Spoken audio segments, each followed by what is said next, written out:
एक गांव में दो दोस्त रहते थे, पाब्लो और ब्रूनो। दोनों बहुत बड़े बड़े सपने देखते थे और उस गांव के सबसे अमीर आदमी बनना चाहते थे। उन्हें बस एक मौके की तलाश थी अमीर बनने के लिए, और एक दिन उन्हें वो मौका मिल भी गया। उस गांव को दो लोगों की जरूरत थी जो पास की नदी से पानी भरकर ला सके।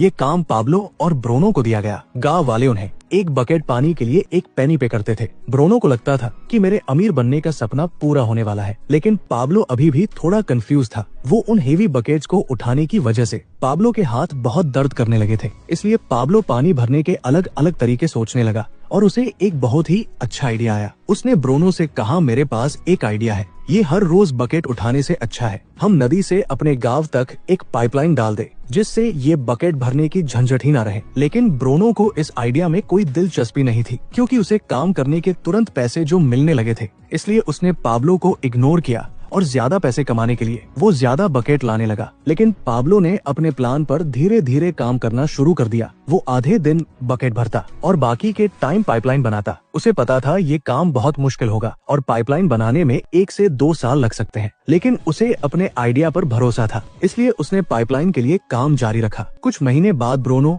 और गांव वालों ने उस पर हंसना शुरू कर दिया, क्योंकि 1-2 महीने में उसका कुछ खास काम नहीं हुआ था। इसलिए गांव वाले उसे पाब्लो द पाइपलाइन मैन कहकर उसका मजाक उड़ाते थे। और दूसरी तरफ बकेट भरने वाले ब्रूनो की इनकम डबल हो चुकी थी। वो एक बड़ा घर खरीद चुका था, उसकी लाइफस्टाइल बदल चुकी थी। ब्रूनो जब वीकेंड्स पर मजे करता तब भी पाब्लो पाइपलाइन के लिए खुदाई का काम करता था। और कुछ ही महीने बाद पाब्लो की आधी पाइपलाइन बन चुकी थी, जिसकी वजह से उसे पानी भरने के लिए अब आधे रास्ते तक ही आना पड़ता था। इससे उसका काफी टाइम बचने लगा और वो पाइपलाइन बनाने में ज्यादा टाइम देने लगा। इधर कुछ महीनों बाद ब्रूनो को रियलाइज हुआ कि रोजाना इतनी बकेट उठाने से उसका शरीर अब पूरी तरह से थक चुका था। अब वो पहले जितना पानी नहीं ला सकता था, जिसकी वजह से वो बहुत परेशान रहने लगा। और इस तरह महीने गुजरते गए, पर पाब्लो ने अपनी पाइपलाइन पर काम जारी रखा और देखते ही देखते कुछ ही साल में पाब्लो ने पाइपलाइन कंप्लीट कर ली। अब वो बकेट उठाने की जगह पाइपलाइन से गांव वालों को 24 घंटे 7 दिन फ्रेश पानी देता था, जिससे पाब्लो पहले से बहुत ज्यादा कमाने लगा था।